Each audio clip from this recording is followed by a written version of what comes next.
Hello teachers, I'm here to present with you some interesting information about emotion regulation. This is my first time ever doing a recording, so bear with me.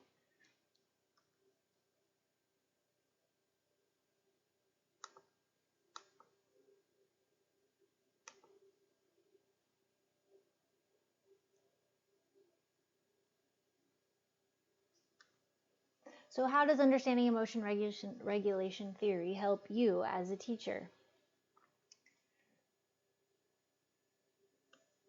That's our essential question for today. But before we begin, I'm going to start with a little bit of mindfulness, which is a key part of emotion regulation. So I'm going to ask for you just take a moment and take 3 deep breaths with me. I'm going to ring a chime, and when you can no longer hear that chime, you're going to raise your hand, even though I can't see you. Okay, let's do this. Take a deep breath in, and then out. Breath in, and out. Breath in, and out.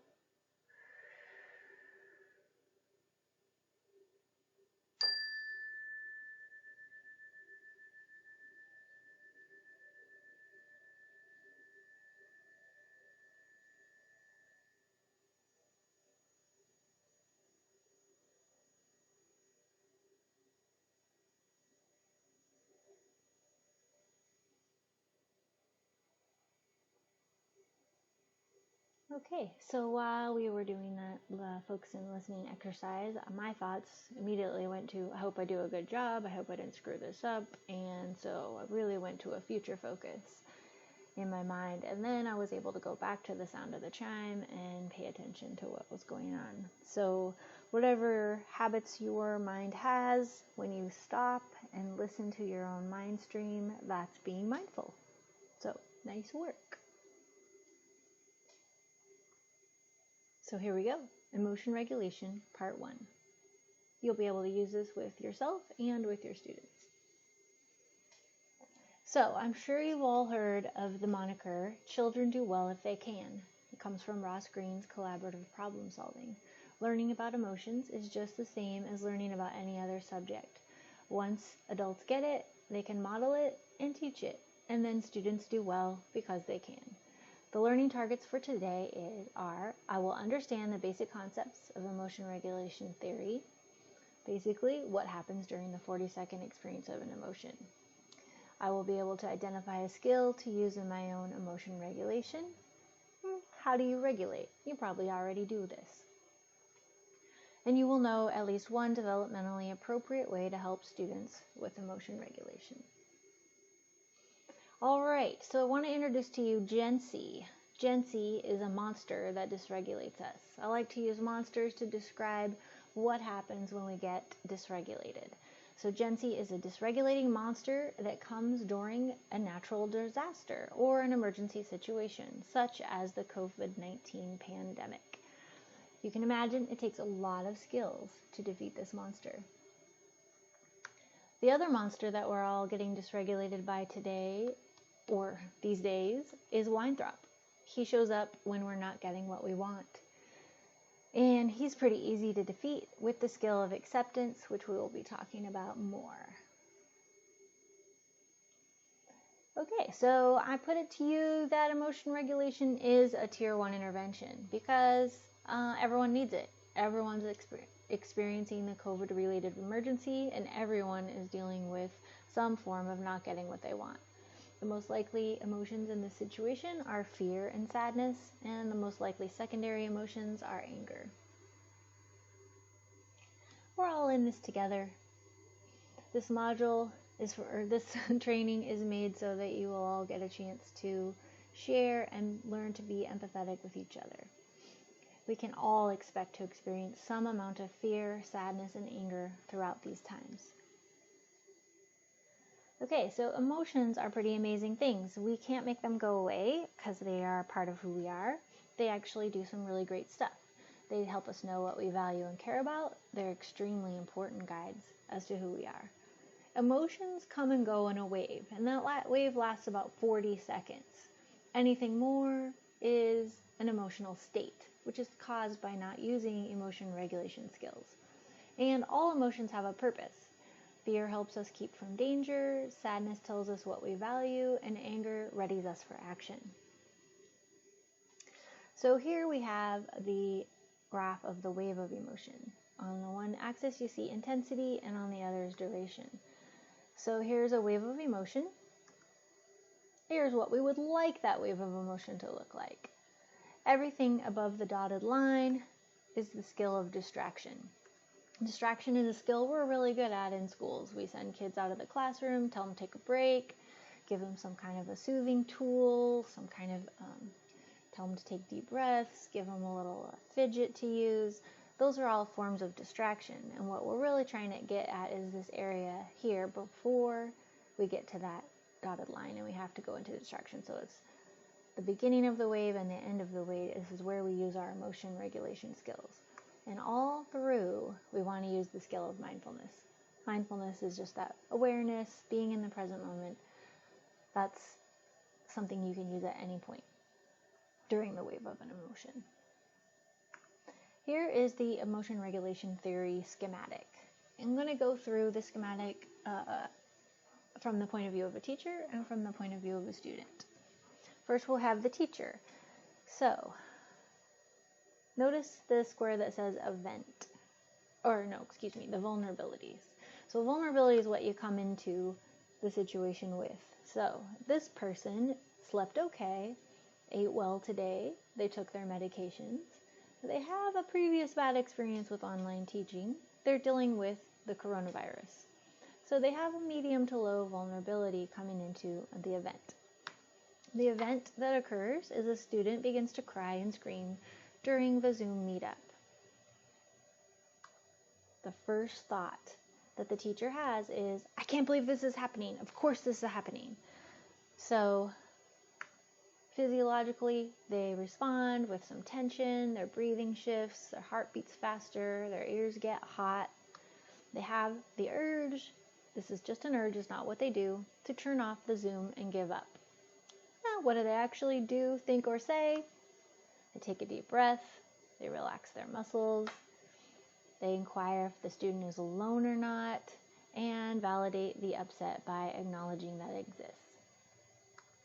The emotion that the teacher experiences right off the bat is fear.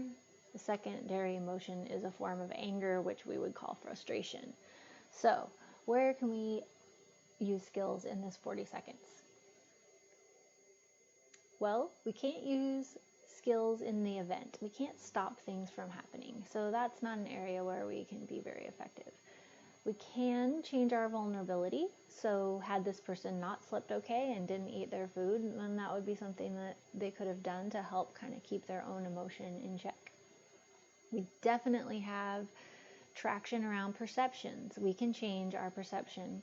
And I'm guessing that some of you thought, well, that wouldn't be what my first thought would be. There's lots of other first thoughts that a teacher might have. They might have a worry thought, in which case it would still be the emotion of fear, but it would just be a slightly different perception. So there's a lot of different ways that we can think about this situation, and that's regulating the emotion by changing that perception.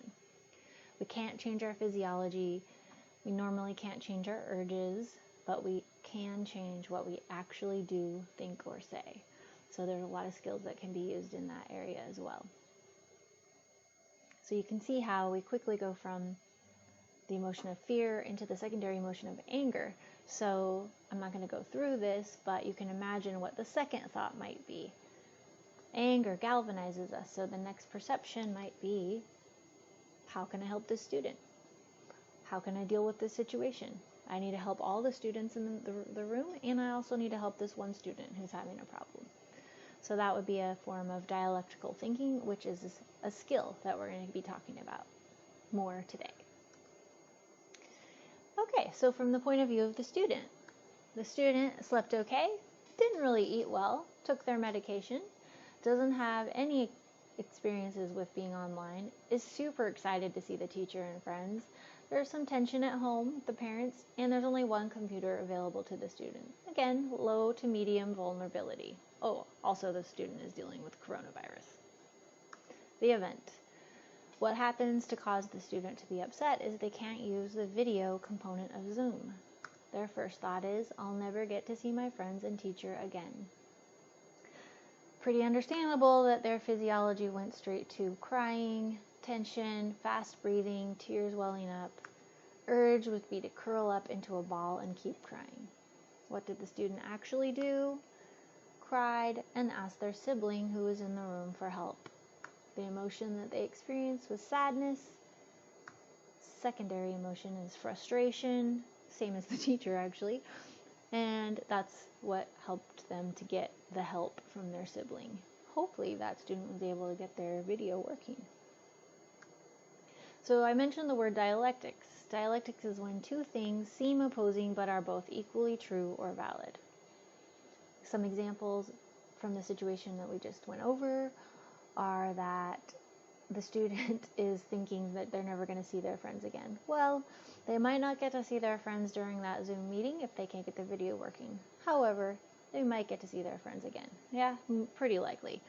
And you'll notice that dialectics are pretty similar to growth mindset. So here's some common dialectics in today's days. Social distancing is helpful, and we need to stop it as soon as possible because social distancing is also harmful. It's important that we share academic content and that we focus on the human connection that happens in a virtual classroom. We're here to educate students, and we're also here to be there for our students.